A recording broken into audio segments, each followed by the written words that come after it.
नमस्कार साथियों, स्वागत है आपका हमारे YouTube channel hurt of Mithila पर। बिना देरी किए वीडियो शुरू करते हैं। यह बात लगभग वर्ष 1360 के आसपास की है।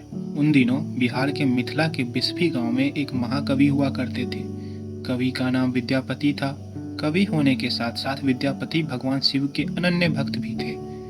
इनकी भक्ति और रचनाओं से प्रसन्न होकर भगवान शिव को इनके घर नौकर बनकर रहने की इच्छा हुई।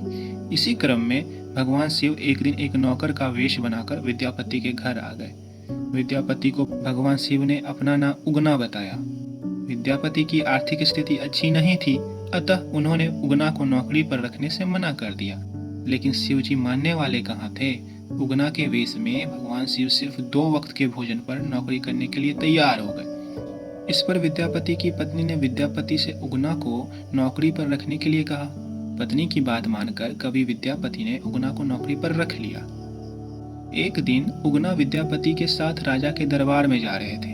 तेज गर्मी की वजह से विद्यापति का गला सूखने लगा, लेकिन आसपास जल का कोई स्रोत नहीं था। विद्यापति ने उगना से कहा कि कहीं से जल का प्रबंध करो, अन्यथा मैं प्यासा ही मर जाऊंगा। भगवान शिव कुछ दूर जाकर अपनी जटा खोलकर एक लोटा गंगा जल भर लाए और विद्यापति को दिया। विद्यापति ने जब जल पिया तो उन्हें गंगा जल का स्वाद लगा और वह आश्चर्यचकित हो उठे कि इस वन में जहाँ कहीं जल का स्रोत तक नहीं दिखता, तो यह जल कहाँ से आया, वह भी ऐसा जल जिसका स्वाद गंगा जल के जैसा है। कवि विद्यापति को उगना पर संदेह हो गया कि यह कोई सामान्य व्यक्ति नहीं बल्कि स्वयं भगवान शिव है। अतः उगना से उसका वास्तविक परिचय जानने के लिए जिद करने लगे। जब विद्यापति ने उगना को शिव कहकर उनके चरण पकड़ लिए, तब उगना को अपने वास्तविक स्वरूप में आना पड़ा। उगना के स्थान पे स्वयं भगवान शिव प्रकट हो गए। भगवान शिव ने विद्यापति से कहा कि मैं तुम्हारे साथ उगना बनकर रहना चाहता हूँ, लेकिन इस बात को कभी किसी से मेरा वास्तविक परिचय मत बताना। विद्यापति को बिना मांगे संसार के ईश्वर का सानिध्य मिल चुका था। इन्होंने भगवान शिव की शर्त को मान लिया। एक दिन विद्यापति की पत्नी सुशीला ने उगना को कोई काम दिया। उगना उस काम को ठीक से नहीं समझा और गलती कर बैठा। सुशीला इससे नाराज हो गई और चूल्हे से जलती लकड़ी निकालकर लगी उगना की पिटाई करने। विद्यापति ने जब यह दृश्य देखा तो अनायास ही उनके मुंह से निकल पड़ा, ये साक्षात भगवान शिव हैं, इन्हें जलती लकड़ी से मार रही हो। फिर क्या था, विद्यापति के मुंह से यह सब निकलते ही भगवान शिव वहां से अंतर ध्यान हो गए। इसके बाद तो विद्यापति पागलों की भांति उगना उगना कहते हुए वनों में, खेतों में, हर जगह उगना बने भगवान शिव को ढूंढने लगे। भक्त की ऐसी दशा देखकर शिव जी को दया आ गई।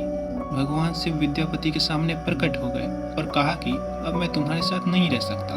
उगना रूप में मैं जो तुम्हारे साथ रहा, उसके प्रतीक चिन्ह के रूप में मैं शिवलिंग के रूप में विराजमान रहूंगा। इसके बाद शिव अपने लोक लौट गए और उस स्थान पर शिवलिंग प्रकट हो गया। उगना महादेव का प्रसिद्ध मंदिर वर्तमान में मधुबनी जिला में भवानीपुर गांव में स्थित है। वर्तमान उगना महादेव मंदिर 1932 में निर्मित बताया जाता है। कहा जाता है कि 1934 के भूकंप में मंदिर का बाल बांका नहीं हुआ। अब मंदिर का परिसर काफी भव्य बन गया है। मुख्य मंदिर के अलावा परिसर में यज्ञशाला और संस्कारशाला बनाई गई है। मंदिर के सामने सरोवर है, पास में ही एक कुआं है। इस कुएं के बारे में कहा जाता है कि शिवजी ने यहीं से पानी निकाला था। काफी श्रद्धालु इसका पानी पीने के लिए यहाँ आते हैं। हमारा ये वीडियो समाप्त हुआ। आपको ये वीडियो कैसी लगी हमें कमेंट करके जरूर बताएं। और अगर आपने चैनल को अब तक सब्सक्राइब नहीं किया है तो सब्सक्राइब का लाल बटन दबाकर बेल आइकन दबाना न भूलें, क्योंकि हम आपके लिए ऐसी वीडियोस लाते रहते हैं। धन्यवाद। तेरो उगना अमर भंग किसना, कते गिलै रुतना, कते तोरा तक बोरो एही बान में।